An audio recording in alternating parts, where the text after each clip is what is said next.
கஜகேசரி கவளம் என்ற யானை கவளம். ஆக்சுவலி யானை கவளம் ஃபேக்கா ப்ரமோஷன் பண்ணி ராஜா பேரன் சிக்கியது எப்படி அப்படின்னு தான் இந்த வீடியோவில் பார்க்க போகிறோம்.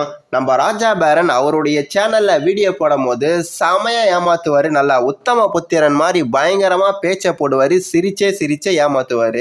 இப்போ நம்ம ராஜா பேரன் அதே தப்பை பண்ணியிருக்காரு. ஏன்னா மற்றவங்கள கையை காட்டி இப்படி ஃபேக்காக ப்ரமோஷன் பண்ணி மக்களை ஏமாற்றி சாப்பிட்றதுக்கு வேற எதையாச்சும் தின்னலாம் அப்படின்னு சொல்லிட்டு நம்ம ராஜா பேரன் சொல்லும் போது இப்போ அதே தப்பை இவர் பண்ணியிருக்காரு. இவர் சோத்துக்கு பதில் வேற எதாவது தின்னுவாரா அப்படின்னு சொல்லிட்டு அவர் கண்ணாடியை பார்த்துன்னு கேட்டால் நல்லா இருக்கும்.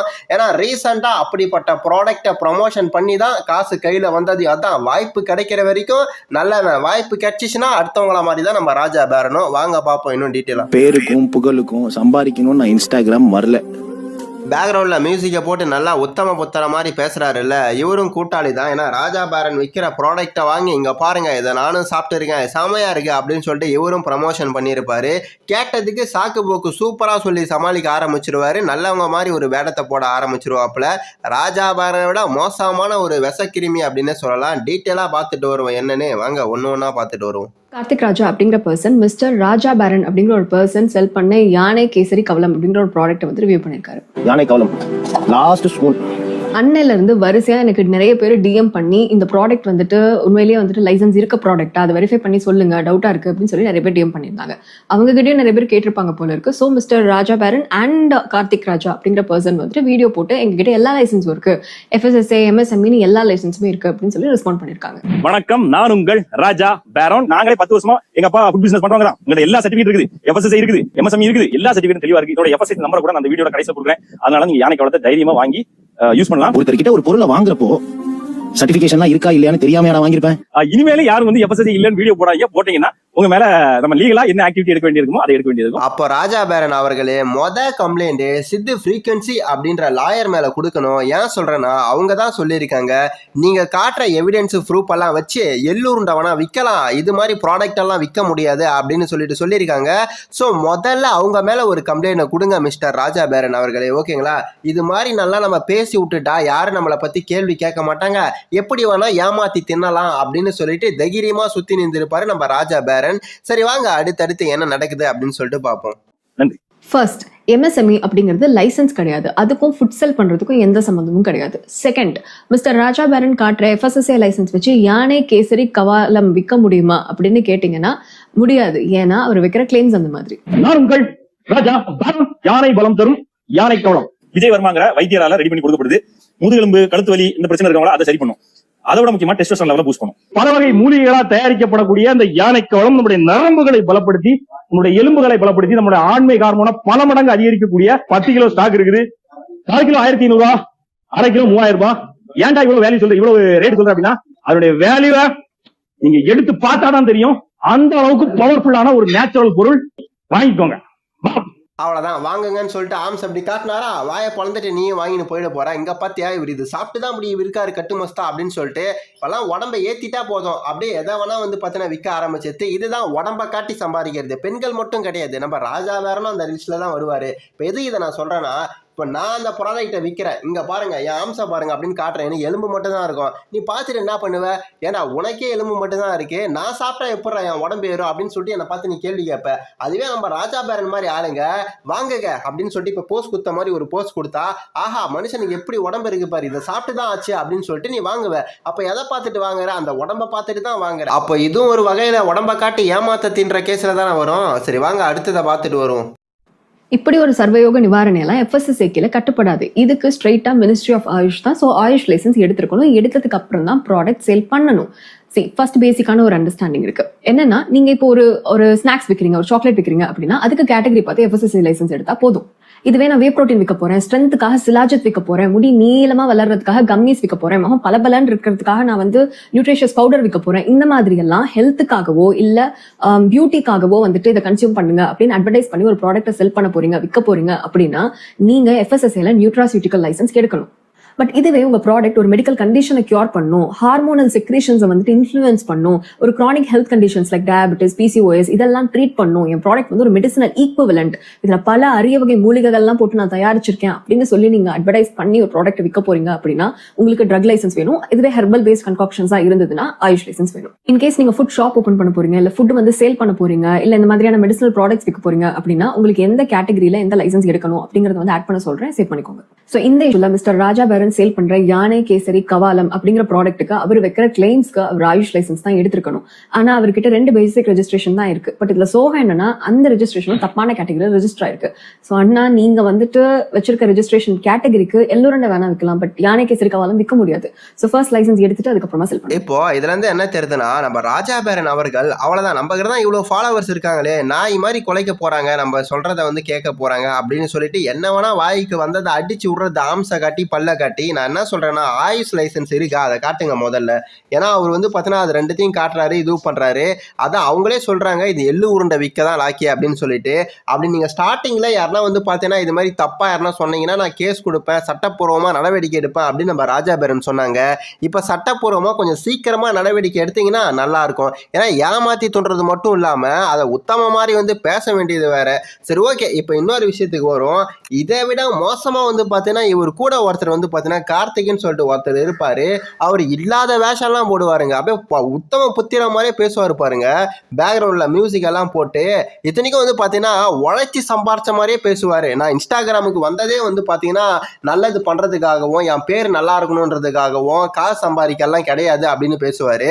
அப்புறம் என்னத்துக்கு இந்த ப்ரொமோஷன் பண்ணீங்க, யார்கிட்ட காசு வாங்கின்னு பண்ணீங்க? அந்த கார்த்திகை பத்தி அப்புறம் பார்ப்போம். இப்போ நம்ம ராஜா பேரன் விஷயத்துக்கு வருவோம். நான் என்ன சொல்றேன்னா, இப்போ நீங்க இயற்கையான முறையில் ஒரு பொருளை விற்கிறீங்கன்னு வச்சுங்களேன், இது மாதிரி எல்லாம் விற்கிறேன், கீரை விற்கிறேன், பேரிச்சம்பழம் விற்கிறேன், பாதாம் விற்கிறேன், இதெல்லாம் இவ்வளோ சத்து இருக்கு, முருங்கால என்ன சத்து இருக்குன்னு உங்களுக்கே தெரியும், இது மாதிரி எல்லாம் விற்கிறேன் அப்படின்னு சொல்லிட்டு நீங்க சேல் பண்ணலாம், எந்த ஒரு ஸ்டாம்பும் இல்லாம அப்படின்னு சொல்லிட்டு வந்து பார்த்தீங்கன்னா நீங்க சாதாரணமா இதெல்லாம் நானும் எடுத்துக்கிறேன், அதனால என் பாடி இவ்வளோ சூப்பரா இருக்கு, ஆரோக்கியமா இருக்கு, நீங்களும் சாப்பிடுங்க, இதெல்லாம் நான் இயற்கையான முறையில் செஞ்சு வச்சிருக்கேன், நீங்க தேவைப்பட்டா வாங்குங்க அப்படின்னு சொல்லிட்டு விற்கலாம். ஆனா நீங்க என்ன பண்றீங்கன்னா, என்கிட்ட இதுக்கெல்லாம் ப்ரூஃப் இருக்கு, எவிடன்ஸ் இருக்கு, எல்லாராலையும் அங்கீகரிக்கப்பட்டது அப்படின்னு சொல்லிட்டு பல தரப்பு மூலிகையெல்லாம் இதுல கலந்துருக்கு அப்படின்னு சொல்லிட்டு மக்களை முட்டாளாக்கி மூல செலவு செய்யறீங்க.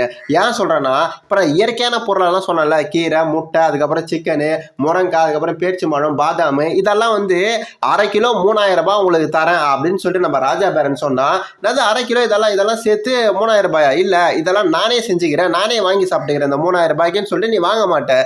ஆனா இது மாதிரி இயற்கையான முறையில சித்த மருத்துவத்துல உருவாக்கப்பட்டு பல மூலிகையெல்லாம் சேர்த்து உருவாக்கப்பட்டதுங்க அப்படின்னு சொல்லிட்டு நீங்க சொன்னா, என்னப்பா பல மூலிகை, இதுக்கெல்லாம் நான் எங்க போவேன், ஓகே இவர்கிட்ட தான் கிடைக்குது நம்ம வாங்குவோம் அப்படின்னு சொல்லிட்டு ஒரு 3000 ரூபாய் கொடுத்து 1/2 கிலோ நீ வாங்குற, இப்படிதான் உன்னை ஏமாத்துறது, புரியுதா? ரைட்டு, அடுத்து கார்த்திக் எப்படி முட்டு கொடுக்குறாருன்னு பார்ப்போம். ஏன்னா அவரும் அந்த ப்ராடக்டை ப்ரொமோஷன் பண்ணியிருக்காரு, இல்ல என்ன சொல்றாருன்னு கேட்போம். 50K 4 நாள் அடிச்சிட்டாங்க அப்படின்ற பொறாமையில சில குட்டி குஞ்சானுங்க என்னை பத்தி தப்பா வதந்திங்களை பரப்பிக்கிட்டு இருந்தாங்க.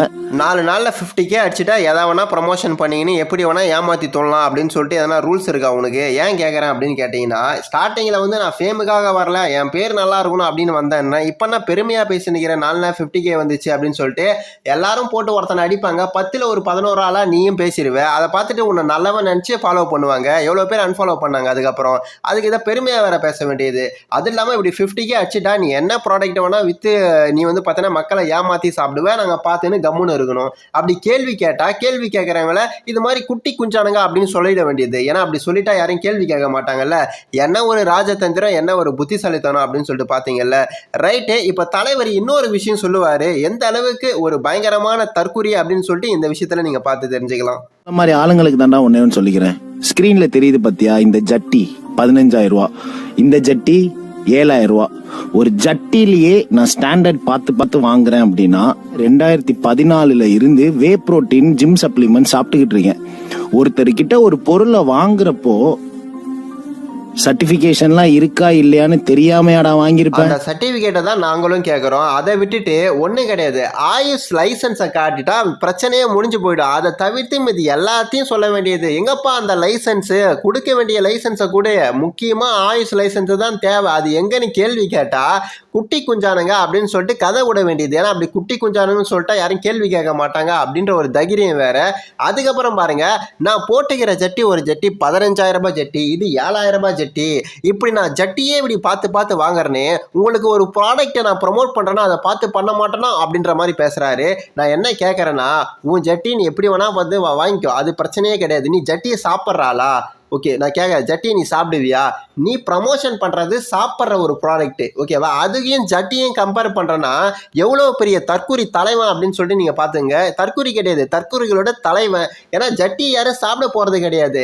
இப்போ தலைவன் வந்து ஸ்டார்டிங்கில் நான் வந்து பார்த்தீங்கன்னா காசுக்காக வரல, பிரபலம் ஆகிறதுக்காக வரல, ஜஸ்ட் என் பேர் தெரியணும், நான் நல்லவன் காட்டுறது தான் வந்தேன் அப்படின்னு சொல்கிறேன். உழைச்சி சம்பாதிக்கிறதா இருந்தால், உடம்பு உழைப்பு போட்டுருந்தா, இல்லை நீ மாத சம்பளம் வாங்குறவனா இருந்திருந்தா, ஒரு மாதத்துக்கு எவ்வளோ சம்பளம் கொடுப்பாங்கன்னு சொல்லிட்டு உங்களுக்கே தெரியும். நீ 15,000 ரூபாய்க்கு ஜெட்டி வாங்குவியா?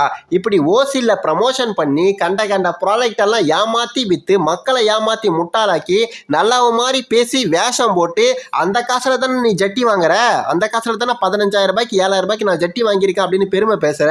ஏன்னா இவர் ஜட்டியை வந்து பார்த்தீங்கன்னா சாப்பிடுவார் போல இருக்கு. ஜட்டியையும் சாப்பிட்ற பொருளையும் கம்பேர் பண்ணி பேசுகிறாரு. அதுக்கு தான் சொன்னேன் இவன் தற்கூரியுடைய தலைவன் அப்படின்னு சொல்லிட்டு. இன்னொரு விஷயமும் பண்ணியிருப்பாப்ல, அதையும் உங்களுக்கு காட்டுறேன், பார்த்துட்டு போங்க. இதில் பேக்ரவுண்டில் வந்து பார்த்தீங்கன்னா எவன் தெரியல, ஐடியும் அதில் காட்டியிருப்பேன். ஸோ வந்து எதையும் நான் ஹைட் பண்ணல. இதில் கெட்ட வார்த்தையில் அந்த கமெண்ட் இருக்கும். அந்த கெட்ட வார்த்தையில் கமெண்ட் பண்ணவங்களுக்கு எப்படி தலைவர் சிரித்து ரிப்ளை கொடுக்குறாரு அப்படின்னு சொல்லிட்டு நீங்கள் பார்த்து தெரிஞ்சுக்கலாம். ஏன் இதை உங்களுக்கு நான் போட்டு காட்டுறேன் அப்படின்னு கேட்டிங்கன்னா, தலைவர் வந்து பார்த்தீங்கன்னா பெண்கள் விஷயத்தில் வந்து பார்த்தீங்கன்னா சூப்பராக சப்போர்ட் பண்ணி பேசுவாருங்க. ஏன்பா இப்படி பண்ணுறீங்க, ஏன் பெண்களுக்கு பேட் கமெண்ட் பண்ணுறீங்க, உங்கள் வீட்டில் அக்கா தங்கச்சி இருந்தால் இப்படி பேட் கமெண்ட் பண்ணுவீங்களா அப்படின்னு சொல்லிட்டு உத்தம புத்திரன் மாதிரி பேசிட்டு அங்க என்ன கமெண்ட் இருக்கு அப்படின்னு சொல்லிட்டு பாருங்க. ஒரு பெண்ணு சார்ந்ததான், ஒரு பெண்ணை கேவலமா திட்டுற கமெண்ட் தான். அந்த ஒரு கமெண்ட்டுக்கு தலைவன் சிரிச்சுக்கினே எப்படி லைக் போட்டிருக்காரு பாத்தீங்களா? இதுதான் தலைவனோட மைண்ட் செட்டுங்க. இப்படிதான் ஏமாத்தி ஊரை ஏமாத்திட்டு இருக்காரு. இது மாதிரியெல்லாம் கேள்வி கேட்குற மாதிரி ஏதாவது கமெண்ட் பண்ண வச்சுக்க, அதான் அந்த கமெண்ட்டை டிலீட் பண்ணிடுது. அதுக்கான ப்ரூஃப் தான் இது. அவன் வீடியோல கமெண்ட் பண்ணா டிலீட் பண்ணி விடுறான் ப்ரோ, ஓகேவா? அதுக்கு 223 லைக்கு. இவ்வளவு பேர் வந்து பாத்தீங்கன்னா கமெண்ட் பண்ணியிருக்காங்க. தெரிஞ்சிருக்கு இப்படி இவருடைய சேனல்ல வந்து போய் பார்த்தீங்கன்னா சரி, இன்ஸ்டாகிராமில் எல்லாமே பாசிட்டிவிட்டி கமெண்ட்டாக இருக்கணும். நெகட்டிவ் கமெண்ட் எல்லாம் வந்து பார்த்தீங்கன்னா டிலீட் பண்ணி விட்டுறது, அவங்க அக்கௌண்ட்டை பிளாக் பண்ணிட்டு போயிடுறது. அப்படியே பார்க்குறவங்க எல்லாம் பரவாயில்லப்பா, எல்லாருமே நல்ல கமெண்ட்டாக பண்ணுறீங்க, உண்மையாகவே நல்லவன் தான் போல அப்படின்னு சொல்கிற மைண்ட் செட்டுக்கு வந்து பார்த்தீங்கன்னா வரணுன்றதால எப்படி ஒரு பயங்கரமான புத்திசாலித்தனம் அப்படின்னு சொல்லிட்டு பார்த்தீங்களா? இதாங்க இந்த எச்ச புத்தி அப்படின்னு சொல்கிறது. பிரபலம் ஆகிறதுக்கு, ஏமாத்துறதுக்கு இது மாதிரி கேவலமான வேலை எல்லாத்தையுமே வந்து பார்த்தீங்கன்னா செய்ய வேண்டியது. இங்கே பாருங்க, எப்படி வந்து பார்த்தீங்கன்னா ஆபாசமாக ஒரு பெண்களை ஒருத்தன் அப்படி கேவலமாக திட்டி கமெண்ட் பண்ணியிருக்கான். அந்த கமெண்ட்டுக்கு தலைவர் சிரிச்சுக்கினே லைக் போடுறது என்ன, ரிப்ளை பண்ணுறது என்ன? ஏன்பா இதுதான் அவனுடைய பெண்களை பற்றி வந்து பார்த்தீங்கன்னா நல்லா வந்து பார்த்தீங்கன்னா பேசுகிறதா அர்த்தமா? ஏன்னா நிறைய வீடியோவில் பார்த்துருக்கேன், ஏன்பா பெண்களை வந்து பார்த்தீங்கன்னா அது மாதிரிலாம் திட்டக்கூடாது, மற்றவங்க அப்படி இருந்தால் நம்ம இப்படி இருக்கலாமா, அப்புறம் அவங்களுக்கும் நமக்கும் என்ன வித்தியாசம் அப்படின்னு சூப்பராக பேச வேண்டியது. அதான் இந்த சொல்வதன் உண்மையில் ஒரு சின்னதாக ஒரு கிளிப் இருக்கும். என்னன்னு கேட்டிங்கன்னா, சும்மா வாழைப்பழம் மாதிரி பேசுவாங்க மேடம், எப்போ ஏற்பட்டவங்களும் ஊந்துடுவாங்க. அதே மாதிரி ஏமாத்துறதுக்கு தலைவன் எப்படி வேணால் பேசுவாப்புல. அதுக்கான ப்ரூஃப் எல்லாத்தையும் நான் உங்களுக்கு போட்டு காமிச்சிட்டேங்க. தெரிஞ்சுக்கிங்க இப்படியெல்லாம் இருக்காங்க அப்படின்னு சொல்லிட்டு. ஏமாத்துறதுக்காக, நம்ம வளர்றதுக்காக என்ன வேணால் பொய் சொல்லுவாங்க, என்ன வேணால் உத்தம மாதிரி பேசுவாங்க, புரியுதுங்களா? ஒன்றும் கிடையாது. ஒருத்தன் ஒரு தப்பு பண்ணியிருப்பான், 10 பேர் சேர்ந்து அவங்கள அடிப்பாங்க, இவர் 11 ஆளாக தான் போய் சேர்ந்து அடிப்பார், அவள் தான். அதுக்காக இவர் நல்லவன்லாம் கிடையாது, ரைட்டுங்களா? இந்த வீடியோ அவ்வளோதாங்க. இந்த வீடியோ வந்து பார்த்தீங்கன்னா யாரையும் வந்து குத்தி காட்டணும், யாரையும் குறை சொல்லி பேசணும் அப்படின்னா கிடையாது. இவரை பற்றி இதுக்கு முன்னால் நான் பேசியிருக்க மாட்டேன். அந்த ராஜா பேரனை பற்றி இதுக்கு முன்னால் என் சேனலில் போட்டே இருக்க மாட்டேன். ஒரு சின்ன ஷார்ட்ஸ் கூட வந்திருக்காது. இவங்க பண்ணது தப்பு, நான் பேசுகிறேன், அவ்வளோதான் இந்த வீடியோக்கான நோக்கம். ரைட்டு, அடுத்த வீடியோவில் பார்க்கலாங்க.